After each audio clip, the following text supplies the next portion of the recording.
जिस रिक्शे वाले को लोग मामूली समझते हैं, वही कभी इतिहास की धड़कन रहा हो, तो क्या आप उसे पहचान पाएंगे? नमस्ते दोस्तों, आज हम आपके लिए लेकर आए हैं प्रसिद्ध साहित्यकार प्रकाश मनु जी द्वारा लिखी गई एक अत्यंत विचारोत्तेजक और प्रेरणादायक कहानी, रंगी बाबू का रिक्शा। तो आइए, बिना देर किए इस यादगार कहानी की यात्रा शुरू करते हैं। देख तो मैं पहले भी रहा था और खासी हैरानी से देख रहा था, पर जब मेरे दोस्त उदित अंजुम ने नाना करके हाथ का इशारा किया तो मेरा ध्यान एकाएक उधर गया, कुछ ढूंढने खोजने की नजर से। इधर उन टोपीधारी सज्जन रंगी बाबू उर्फ नेताजी की नाराजगी अपनी जगह। हमने जब पहले कही तो पहले ही इधर आना चाहिए तो ना आपको। इस पर उदित का मुस्कुराते हुए अलबेला जवाब जो मुझे याद रह गया। उसने कहा था, तुम बोलते बहुत हो नेताजी, पहले जे वादा करो कि तुम बोलोगे नहीं, बस चुप्पीचाप रिक्शा चलाओगे। है मंजूर तो बोलो। अरे भैया, हम ना बोलेंगे अगर हमाओ बोल तुम्हें इतो ही बुरा लगत है तो। रंगी बाबू गुस्सा गए। मैं डरा अब वे कुछ कहेंगे, पर नहीं, चुप, एकदम चुप। उनकी चुप्पी भी बहुत कुछ कहती थी। और हां, इस बीच उनके चेहरे पर एक ललचौही परछाई सी आ पड़ी, जो चेहरे के रूप को कुछ और बढ़ा देती है। अब कि मैंने गौर से देखा, अबनू सी रंग की कैसी विशाल ठाटदार काया, खासी लहीम शहीम, तिस पर खादी का मोटा सफेद कुर्ता, सफेद धोती, कुछ कुछ मटमैलापन लिए हुए। मगर साहब, मटमैला ही यहां है, दीनता हरगिज नहीं। और ये सब धारण करके अगला रिक्शे पर किस अदा से जमा है। भाई वाह! रिक्शा अगर बोल सकता होता तो जरूर बोलता, भाई मुझे बख्शो, मैं तुम्हारे लायक नहीं। पर रंगी बाबू रिक्शे पर ऐसे जमे थे, कुछ कुछ डिक्टेटराना तरीके से, कि जैसे उसके कान उनके हाथ में हो कि बच्चू, जरा भी चू चपड़ की तो देख लीजो। खैर नहीं, तहसील चौक से स्टेशन पर ले जाने का रंगी बाबू का तयशुदा रेट था 10 रुपए, चाहे अकेले बैठो या दो। यही सर्वाधिक प्रिय जगह थी नेताजी की, कहिए कि पसंदीदा ठिकाना, जहां से सवारी बैठाकर यात्रा प्रारंभ करना उन्हें प्रिय था। शहर का यह बाहरी इलाका था, पर जब से शहर का विकास हुआ है, यह इलाका खासी रौनक लिए था।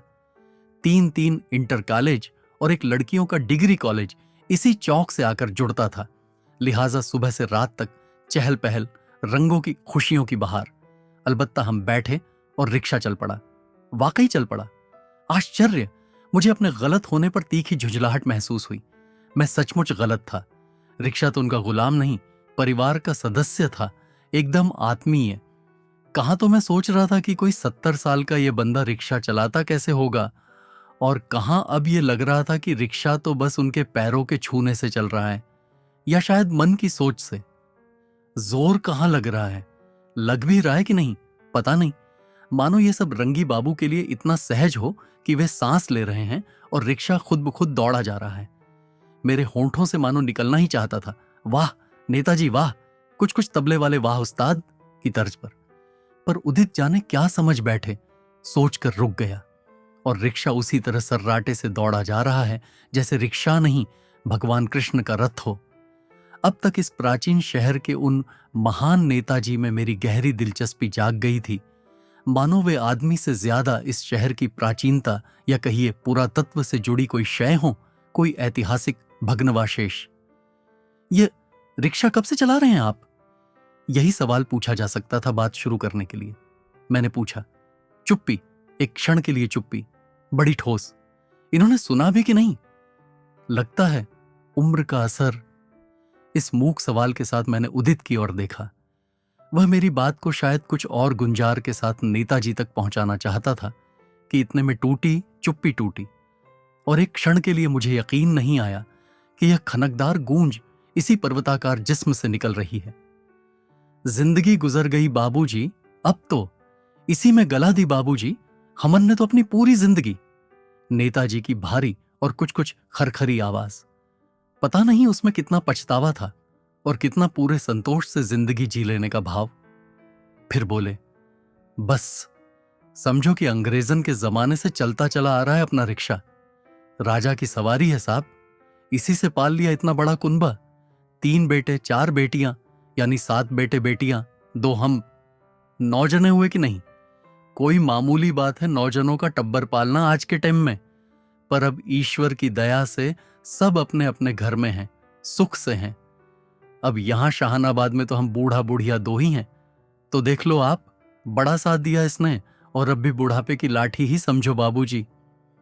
बात अंग्रेजों की चली तो गांधी बाबा की भी चलनी ही हुई। पता चला कि नेताजी को न सिर्फ कई दफा गांधी बाबा को सुनने का सुयोग मिला, बल्कि गांधी जी ने ही उनके भीतर देश के लिए कुछ करने की चिंगारी भरी। और अपने ये नौरंगीलाल यादव तब स्वाधीनता संग्राम के दिनों में बचपन के खेलने खाने की बाली उम्र में ही नेता हुए, तो फिर जिंदगी भर के लिए नेताजी होकर रह गए।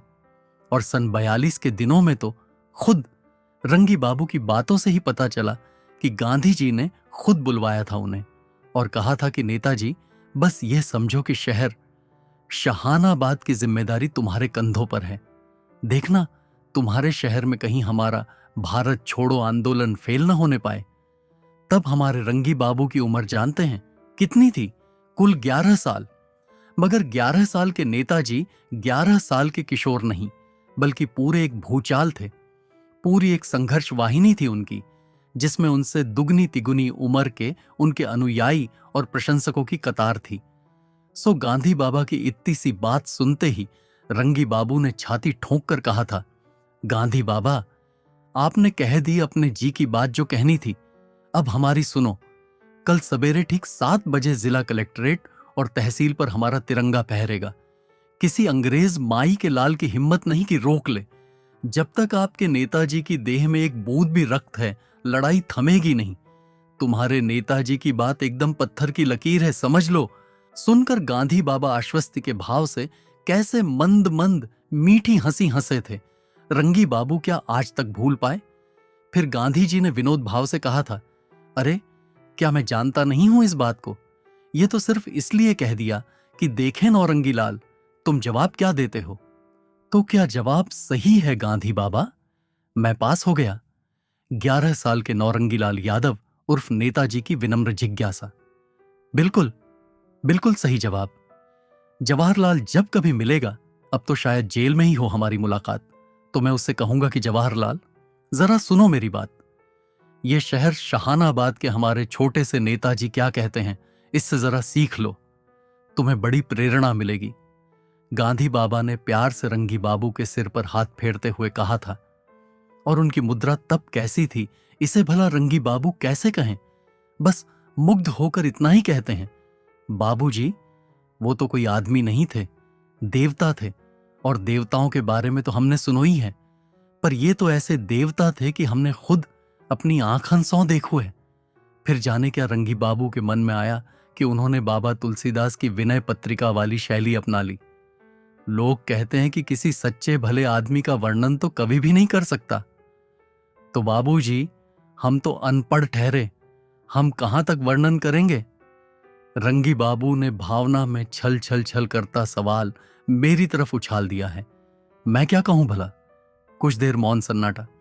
स्वाधीनता आंदोलन की जिस उथल पुथल भरी चरम वेला में हम जा पहुंचे थे, मैं, रंगी बाबू और उदित अंजुम, वहां से उतरकर नीचे आना आसान नहीं। कहने की जरूरत नहीं कि उस भीषण घमाघमी वाले दौर में रंगी बाबू ने वाकई झंडा फहराया था। और हुआ यह था कि जो शहर का दरोगा था, दुर्मुख सिंह, और बड़ा सख्त करेज माना जाता था, एकदम पत्थर, वह कुछ तो हमारे किशोर व नेताजी के त्याग और कुछ अपनी आन बान वाली देशभक्त पत्नी की फटकार से खुद ब खुद नेताजी के साथ आ मिला। और फिर तो वो चमत्कार हुआ जो शहर शाहानाबाद में ही हो सकता था। जिसने भी सुना, दांतों तले उंगली दबा ली। एक ऐसी कथा जिसे एक कान को 100 कान बनाकर सुनिए तो भी तृप्ति नहीं। गोलियों की सनसनाहट के बीच बहादुरी की अजब दास्तान। लेकिन फिर वर्तमान सामने आ गया। रंगी बाबू बातों के साथ साथ रिक्शा सरपट दौड़ाए लिए जा रहे थे। लेकिन इस उम्र में रिक्शा चलाना, कोई 70 साल की उम्र में, यह तो ज्यादती है, बहुत ज्यादती। मैं गहरे सींच गया, और शायद अपने आप से ही कहा है मैंने, मगर ज्यादती किसकी? जरूर कोई ना कोई मजबूरी रही होगी, जरूर। मैं सोचता हूं, हर किसी के मन में छिपी हर बात कोई कहां जान पाता है। फिर मजबूरियां भी तो ऐसी ऐसी होती हैं कि जाने कहां कहां की कहनी अनकहनी। आपके बाल बच्चे वे नहीं परवाह करते आपकी। इस उम्र में आपको ये रिक्शा चलाना पड़ता है। आखिर मैंने सीधे सीधे कह ही दिया, सब हैं बाबूजी, सबन की अपनी अपनी न्यारी दुनिया। रंगी बाबू मानो परम वैराग्य भाव से कहते हैं, हम तो काऊ में दखलंदाजी करते नहीं हैं। ना हमको जे अच्छा लगे कि कोई हमसे आकर कहे कि बाबूजी जे तुम करो, जे नहीं। हमने कबू काऊ की नाएं सुनी, अब का सुनेंगे। वाह, ये ठसक जी खुश हो गया। यानी कि अब भी दुनिया में इतना पानी बाकी है। पानीदार लोग, कैसा रहेगा रंगी बाबू पर लिखे गए किसी रेखा चित्र या संस्मरण का यह शीर्षक? मैं अपने आप से पूछता हूं। तब तक उनकी उद्बुद्ध वाणी सुनाई दे गई। अब बाबूजी, बेटे तो अच्छे हैं, पर हम तो गांधी बाबा से सीख लिए स्वावलंबन। बांकू है गए कोई 55-60 बरस, तब से आज तलक तो भूले नहीं। अरे बेटे, बहुत अच्छी अच्छी जगह है रंगी बाबू के। अब के उदित अंजुम ने हस्तक्षेप करते हुए मेरे ज्ञान में इजाफा किया। कोई इन्हें देख के अंदाजा भी नहीं लगा सकता कि इनके बेटे ऐसी बड़ी बड़ी पोस्टों पर हैं। एक तो फूड कारपोरेशन में बड़ा अफसर है, दूसरा रेलवे में गार्ड, तीसरा साइंस टीचर है पास के मक्खनपुर कस्बे में। लड़कियां भी अच्छे घरों में गई हैं। फिर उसने उसी रॉ में आगे कहा, यार शीलू, इनके एक समधी तो मंत्री रहे हैं यूपी गवर्नमेंट में। कोई 5-7 साल पहले की ही बात होगी। एक दिन मुख्यमंत्री का परवाना लेकर आए कि नेताजी इलेक्शन लड़ लो, इस बार का टिकट तुम्हारे नाम का पक्का रहा। पर भाई, नहीं लड़ा तो नहीं ही लड़ा। यूं भी नेताजी अपने आगे सुनते हैं काहू की। बस हर बात का एक ही जवाब कि ना, मेरे भीतर जो गांधी बाबा बैठा है सो वो इनकार कर रहा है। अब के उदित ने मेरी जानकारी में खासा इजाफा किया है। एक सांस में बहुत कुछ आगे पीछे का खुलता चला आया है, लेकिन मेरी चिंता अपनी जगह। तो फिर जितना रखना चाहिए लड़के बच्चे उतना ख्याल रखते नहीं होंगे। आखिर बूढ़े आदमी का भी तो एक स्वाभिमान होता है। जिन बच्चों को इतनी मुश्किल से पाल पोस के बड़ा किया, अब उनसे भीख तो मांगेंगे नहीं। मेरे भीतर एक तीव्र शंका ने करवट ली, मगर उसे तत्काल काट दिया गया। नहीं नहीं, ऐसा नहीं, ऐसा तो बिल्कुल नहीं बाबूजी। नेताजी बड़ी सहजता से मेरी शंका का समाधान सा करते हैं, एकदम अकुंठ भाव। और फिर मजेदार प्रसंग चल पड़ता है 5 किलो देसी घी का। सचमुच दिलचस्प। हुआ ये कि नेताजी बड़े बाजार के मशहूर पुन्ना शाह घी वालों से घर में 5 किलो देसी घी लेकर आए। एक तो वे देसी घी खाने के शौकीन हैं, खासकर सर्दियों में। फिर यह उनकी जरूरत भी है कि देह में बल ही ना होगा तो रिक्शा क्या खाक चलाएंगे। तो घर में घी लाए अभी हफ्ता भर भी नहीं हुआ होगा कि वे एक दफा यूं ही किसी काम से रसोई में गए तो देखते क्या है कि आधे से ज्यादा पीपी खाली। अब तो नेताजी सन्नाटे में आ गए कि यह क्या, देसी घी कहां गया? घर में कोई चोर तो घुसा नहीं? तो फिर हारकर घरवाली से पूछा तो असली कहानी खुलकर आई बाहर कि उस दिन घर में छोटा बेटा और उसकी बहू बच्चे आए हुए थे। बहू किसी काम से रसोई में गई तो घी की भरी पीपी देखकर उसकी तबीयत डोल गई। बोली, मां जी, घी तो बहुत अच्छा है। पापा जी को सचमुच घी की अच्छी पहचान है, वरना ये तो जब भी लाते हैं लुट पिट कर चले आते हैं। इन्हें तो बिल्कुल पहचान ही नहीं है असली घी की। हम तो सचमुच घी खाने को तरस गए। और इस पर अम्मा जी ने वही किया जो उन्हें करना चाहिए था। उन्होंने झट पीपी खोली और आधे से ज्यादा घी बहू को एक दूसरी पीपी में डालकर दे दिया कि लो बहू, ले जाओ, अभी तुम्हारे खाने खेलने के दिन हैं, हम तो बहुत खा चुके।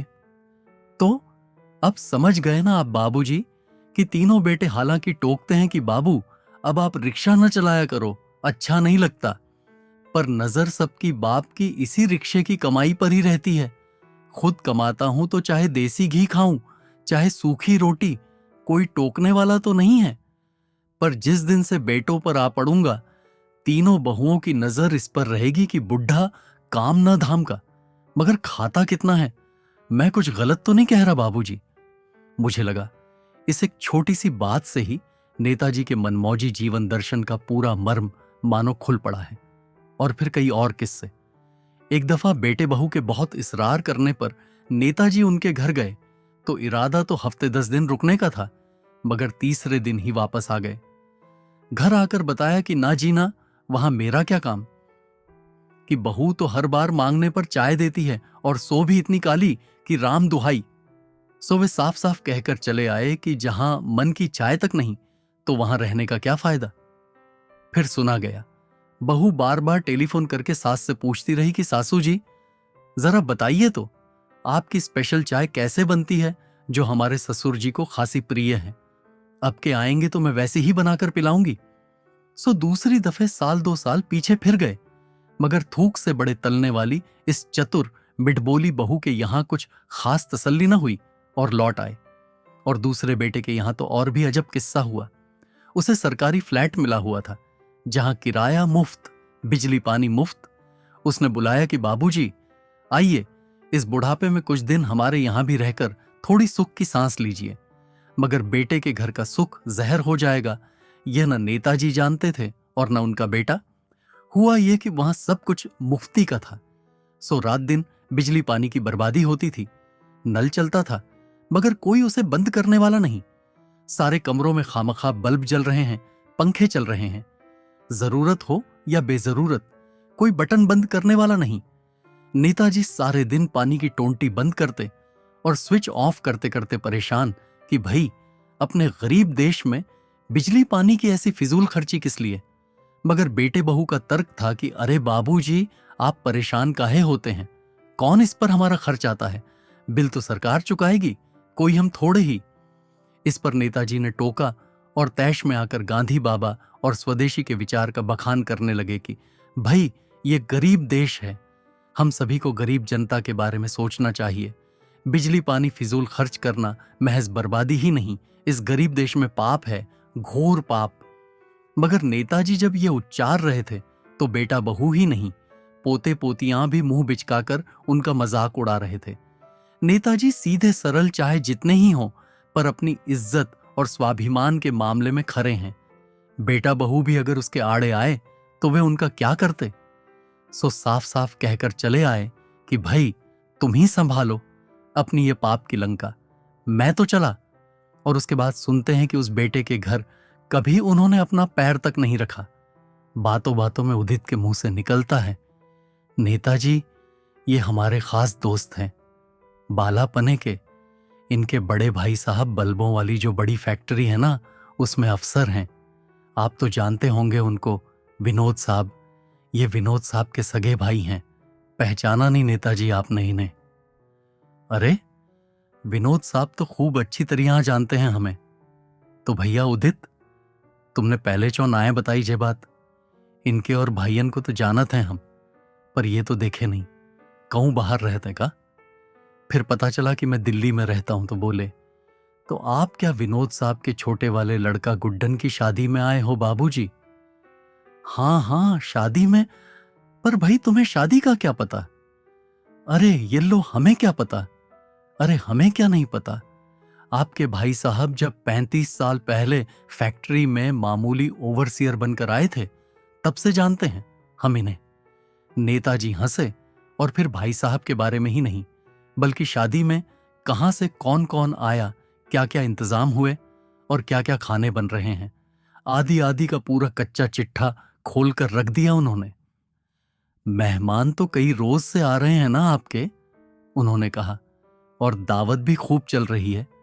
कल शाही पनीर और मशरूम की सब्जी बनी थी, उससे पहले छोले पूरी, शाम को डोसा इडली, साथ में गुलाब जामुन और छेने की मिठाई। अरे हलवाई हमने ही तो भिजवाया है विनोद साहब के घर।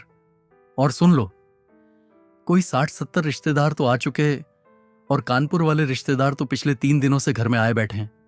क्यों, मैं कुछ गलत तो नहीं कह रहा? सचमुच में कुछ भी गलत नहीं कह रहे थे, सब कुछ सही, एकदम सही। मन में कुछ अजीब सा लग रहा था, यह आदमी कहीं कोई जासूस तो नहीं? रिक्शा चलाने की आड़ में जासूसी का धंधा, वरना इतने छोटे छोटे डिटेल्स। आजकल आदमी का कुछ पता ठिकाना नहीं, न जाने किस भेस में कौन भेड़िया निकल आए।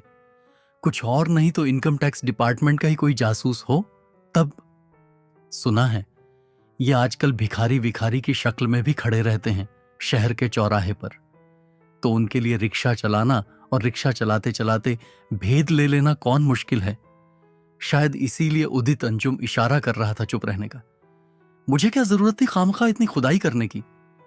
अरे बंदा है, रिक्शा चला रहा है, पैसे दो और फुटाओ, वही ठीक रहता है, वरना तो आदमी गड़बड़ है, सचमुच गड़बड़। खैर अब तो क्या हो सकता है।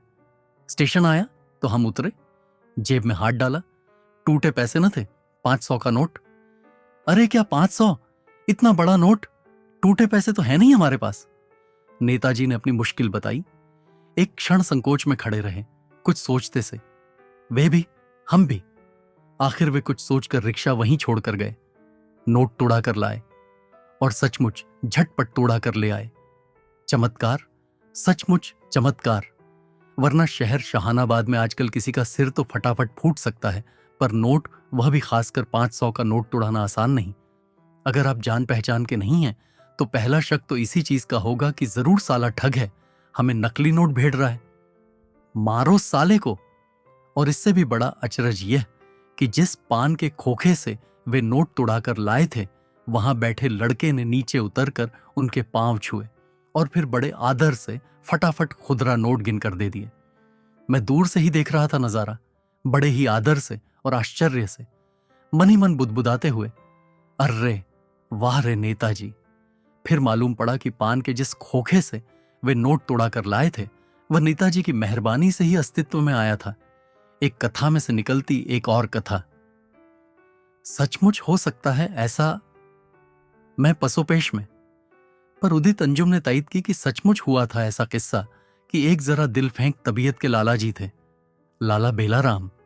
वो अपने बाल बच्चों को छोड़ किसी ऐसी वैसी छम्मक छल्लो औरत के चक्कर में आ गए थे। वो औरत थी तो भला की खूबसूरत, और सच पूछो तो तवायफ थी, और असल में तो उनके पैसे के पीछे थी वो। फिर हुआ ये जो कि होना ही था कि एक रात लाला रेलवे स्टेशन की पटरियों पर मरे हुए पाए गए। सिर अलग धड़ अलग। उस औरत का तो उस दिन के बाद से कुछ पता ठिकाना नहीं, पर उनके बाल बच्चों को खड़ा करने की जिम्मेदारी ले ली हमारे इन नेताजी ने। बड़ा लड़का जो पढ़ा लिखा था वो तो बल्बों की इसी फैक्ट्री में लग गया, और ये छोटा वाला है। तो दावत तो कल है, रात 8:30 बजे। मैं आऊंगा, मुझे तो खास तौर से बुलाया है विनोद साहब ने। नेताजी फड़कती हुई मूंछों के साथ मुस्कुराते हुए कह रहे हैं। फिर चलते चलते उन्होंने पूरी आश्वस्ति के साथ जोड़ा, कल जरूर मुलाकात होगी बाबूजी। अगले दिन सचमुच रात की दावत में नेताजी मौजूद थे। मैं तो बहुत अरसे बाद मिले मित्रों से मिलने और उनका हालचाल जानने में व्यस्त था और लगभग उन्हें भूल ही चुका था। पर अचानक वे दिखाई पड़े तो मैं चौंका। साफ धुला कलफदार खद्दर का कुर्ता, खद्दर की धोती और खद्दर की ही एकदम साफ चमकदार जवाहरलाल नेहरू स्टाइल की टोपी। नेताजी अपनी सदाबहार पोशाक में खासे झंझ रहे थे, बल्कि लाइट मार रहे थे। यूं तो दावत में शहर के तमाम वीआईपी थे, यानी धनपतियों से लेकर नौकरशाहों तक, बड़े बड़ों की बड़ी बहार, मगर उनमें सचमुच कोई नहीं था जो नेताजी की टक्कर का हो। सभी उनके आगे झुक रहे थे और उन्हें लगभग घेरे हुए थे। अजीब लोग हैं इस शहर के भाई, मुझे हैरानी हुई। और तो और खुद भाई साहब भी बड़े आदर से उनसे बात कर रहे थे। फिर वे बांह पकड़कर खुद पंगत तक उन्हें ले गए, बैठाया और सारी व्यस्तताओं के बावजूद थोड़ी देर वहीं खड़े खड़े उनसे बात भी करते रहे। कुछ देर बाद जब नेताजी खाने में व्यस्त हो गए, मैं भाई साहब को एक ओर ले गया। मेरी गहरी प्रश्नाकुलता शब्दों में छलक आई थी। भाई साहब, क्या यह सही है कि ये गांधी जी के साथ रहे हैं? और नेताजी के बारे में कही सुनी जाती तमाम बातों के आधार पर मैंने अपनी जिज्ञासा उनके आगे रखी। विनोद भाई साहब चुप, एकदम चुप। क्या हुआ? क्या मैंने कुछ गलत पूछ लिया क्या? मैं चक्कर में।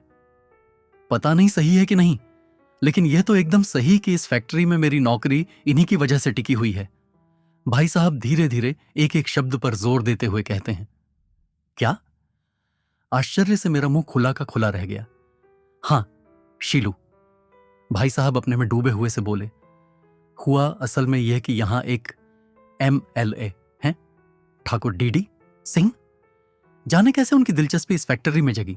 कुछ लोगों को उकसाया, हड़ताल करा दी, और लगे मैनेजमेंट से ब्लैकमेलिंग करने की 5 लाख पहुंचाओ हमारे घर, वरना। उन्होंने सोचा, अच्छा खाने पीने का धंधा है, वो जितना हो सके हड़ताल को लंबा लटकाना चाहते थे, मगर मजदूर भी तंग, हम लोग भी। तालाबंदी की नौबत आने को थी। उधर मालिक लोग तो वैसे ही पिछले 10 सालों से फैक्ट्री बंद करने की जुगाड़ में हैं। सोचते हैं फैक्ट्री ज्यादा मुनाफा तो कमा नहीं रही, इससे तो अच्छा है यहां की लंबी चौड़ी सैकड़ों एकड़ जमीन जो पहले कौड़ियों के भाव मिली थी, बेचकर करोड़ों रुपए कमा लें। अगर 1500 प्लाट भी बनाकर बेच लिए तो भी करोड़ों का खेल है, समझ रहे हो ना? तो मालिकों को भी मजा आ रहा था इस खेल में और वो अपना मुनाफा कूद रहे थे। अच्छा, इस बात को समझ तो मजदूर भी रहे थे, हम भी, की हालत अब यही आने वाली है। इतने में एक मजदूर ने कहा, जी नेताजी जो कहें हम लोग मान लेंगे, आप नेताजी से बात कर लो। देखते ही देखते सारे मजदूर यही कहने लगे। तो मरता क्या ना करता वाली बात थी। हमने कहा चलो देखते हैं, इस आदमी के बारे में बातें तो बहुत कहीं सुनी जाती हैं, एक दफा खुद चेक करके भी देखना चाहिए। तो क्या वाकई नेताजी ने सुलझा दिया इतना उलझा हुआ मसला? मेरी जिज्ञासा। यकदम भाई साहब के चेहरे पर बड़ी भली और दिव्य किस्म की चमक थी। फिर उन्होंने पूरी बात भी बताई। नेताजी ने बिल्कुल युद्ध स्तर पर काम किया। बोले, इस फैक्ट्री से शहर के हजारों घरों की रोटी चलती है, तो इसे बंद तो हरगिज नहीं होने दूंगा, भले ही मुझे अपनी जान की बलि देनी पड़े। सुनते तो ये हैं कि 3 दिन तक उनका खाना पीना सोना सब बंद रहा। जो कुछ मजदूर चाहते थे और उनकी जो जो प्रॉब्लम्स थीं, उन पर उन्होंने मजदूरों से खुलकर बात की। कंपनी की जो हालत थी उसमें हम जितना कर सकते थे उसका अंदाजा हमारे साथ उठ बैठकर लगाया और 2 दिन के अंदर मसला खत्म। तीसरे दिन तो अफसर और मजदूर गले मिल रहे थे और साहब कंपनी की मिलजुल कर काम करने की पुरानी परंपराओं की दुहाई दी जा रही है। मगर कैसे? मैं सकते में क्या कह सकते हैं, मगर एक बात तय है कि मजदूर जान छिड़कते हैं इन पर। नेताजी गलत नहीं कर सकते, चाहे जान चली जाए, ये सब कहते हैं और शायद गलत नहीं कहते। भाई साहब कुछ कुछ भावुक हो चले थे। मैं हैरान, भाई साहब तो खासे प्रैक्टिकल और बुद्धिवादी आदमी हैं और ये बह जा रहे हैं महज एक रिक्शा वाले के लिए। अजीब बात है, कितनी अजीब। उन दिनों तो हमारे जीएम भी जान छिड़कते थे इन पर, और उन दिनों क्या अब भी यही हालत है। भाई साहब बता रहे थे, बातचीत जब चल रही थी तब तो हालत यह थी कि रोजाना बिना नागा कंपनी की कार भेजते थे इनको घर से लाने के लिए, पर ये एक दफा भी उस कार से नहीं आए। वापस भेज देते थे, अपने रिक्शे पर आते थे, उसी से जाते थे। समझौता होने के अगले दिन G.M ने पूरे 50,000 रुपए भिजवाए कि नेताजी ना मत कीजिएगा, ये हमारी ओर से छोटा सा तोहफा है। इस पर नेताजी तो आग बबूला, बिल्कुल जैसे फट पड़े हों। बोले, आप लोगों ने समझ क्या रखा है? अरे क्या नेताजी को खरीदना चाहते हैं? हम गांधी के असली चेला हैं, नकली वाले नहीं हैं। इस पर सुना तो यह भी गया कि G.M को दोनों हाथ जोड़कर माफी मांगनी पड़ी थी और वह सर कहता नेताजी के आगे पीछे चक्कर काट रहा था। अटक अटक कर उसे बोलते सुना गया था कि नेताजी किसी से कहिएगा नहीं, जरा मेरी इज्जत का सवाल है। तो इस पर नेताजी ने तो वाकई किसी से कुछ नहीं कहा, एक शब्द तक नहीं। तो भी पता नहीं कैसे बात फैल गई। सुनकर मुझे न जाने क्यों एक पुराने लोकगीत की भूली बिसरी पंक्ति याद आई, लागी कैसे छूटे हो रामा। मानो यह पुराना लोकगीत चोला बदलकर अचानक एक व्यंग्यात्मक सूरत में सामने आ गया। मैं भाई साहब को भी यह लाइन सुनाना चाहता था, पर वे अपनी रौ में थे और कहे जा रहे थे, आज भी G.M याद करता है कि सचमुच के नेताजी से पाला पड़ा था। और इस समझौते से मजदूर तो इतने खुश थे कि आज भी याद करते हैं कि नेताजी ने हमारा बड़ा फायदा कराया था और बड़ा टनाटन समझौता था। इसकी वजह भी सीधे सीधे यही थी कि बीच में कोई खाने वाला दल्ला तो था नहीं, लिहाजा जो कुछ मजदूरों को मिला सीधे सीधे मिला और खासा मिला। मेरी जानकारी में हमारी फैक्ट्री में इतने मजदूरों को पहले कभी नहीं मिला किसी भी एग्रीमेंट में।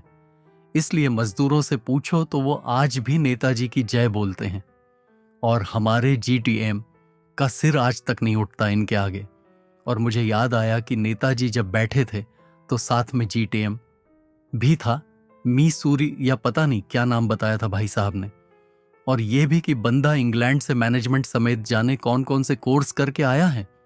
पर देखो तो अपने बढ़िया क्रीजदार सूट, बढ़िया टाई, बढ़िया चमकचम जूतों के बावजूद नेताजी के आगे कितना निष्प्रभ, पंगु, दयनीय। तभी सूरी साहब की बिल्ली कट मूंछों पर मेरा ध्यान गया और मेरी हंसी छूटने को हुई। आहा, मिस्टर जी एम की इन बिल्ली कट मूंछों के सामने जरा नेताजी की मूंछें तो देखो, एकदम शेर की तरह, खुली खुली, फैली फैली। नेताजी हंसते हैं तो उनकी मूंछों के सिरे भी क्या खूब फड़कते हैं, और उनके आगे बेचारे बिल्ली कट सूरी की मूंछें एकदम चकर घिन्नी की तरह। वे बीच बीच में घुन्नेपन से हंसते हैं और फिर अचानक चुप्पी साध लेते हैं, जैसे टायर पंक्चर, सारी हवा निकल गई हो। मगर नेताजी शेर, वाकई शेर, सच्चे सूरमा। ओह, आज जान पाया गांधी बाबा की असली ताकत, अहिंसा और नैतिकता की ताकत, जिसे बड़ी बड़ी शक्तिशाली कुर्सियां भी सलाम करती हैं। अचानक नेताजी उठ खड़े हुए, एक भीनी मुस्कुराहट के साथ बोले, अच्छा विनोद साहब, चला जाए। बहुत अच्छा भोजन कराया बाप ने, बड़ा आनंद आया। गुड्डन बाबू कहाँ हैं? उसे आशीर्वाद देता चलूं। फिर गुड्डन आया तो उसके सिर पर बड़े प्यार से हाथ फेरते हुए कहा, अब तुम जवान हो गए हो गुड्डन बाबू, खुद को पहचानो कि क्या तुम्हें करना है जिंदगानी में। गांधी जी की आत्मकथा पढ़ो, हम लाकर देंगे तुम्हें। 22 साल के गोल मटोल गुड्डन ने मंद मंद मुस्कुराते हुए सिर झुका लिया है। अच्छा नेताजी। रंगी बाबू चलने लगे तो भाई साहब का विनम्र अनुरोध, नेताजी गाड़ी से छुड़वा देते हैं। अरे काहे का कष्ट करते हैं भाई, हमारी सवारी बाहर खड़ी है, कोई राजा की सवारी से कम थोड़े ही ना है हमारी सवारी। रंगी बाबू अपनी टोपी उतारकर फिर से सिर पर जमाते हैं, बड़े ही आत्मगौरव और इत्मीनान के साथ, और फिर खुदर खुदर हंसते हुए कहते हैं, अगर स्टेशन से कोई सवारी मिली तो उठा लेंगे, 2-4 रुपए बन जाएंगे, और आपके घर जो ढेर सारा पक्का खाना खाया है सो भी पच जाएगा। यों भी मेहनत में काहे की शर्म। क्यों ठीक कह रहा हूं ना बाबूजी? इस बार मेरी ओर इशारा करते हुए रंगी बाबू हंसते हैं, एकदम बच्चों जैसी भोली निष्कलुष हंसी। थोड़ी देर में अपने रिक्शे पर सवार वे तेज तेज पैडल चलाते नजर आते हैं, और अब वे दृष्टि से ओझल हो गए हैं, पर जाने क्यों मेरी निगाह उस पथ से हटती ही नहीं है। जाने क्यों। अगर आपको यह कहानी पसंद आई हो तो वीडियो को लाइक करें और चैनल को सब्सक्राइब करना न भूलें। धन्यवाद।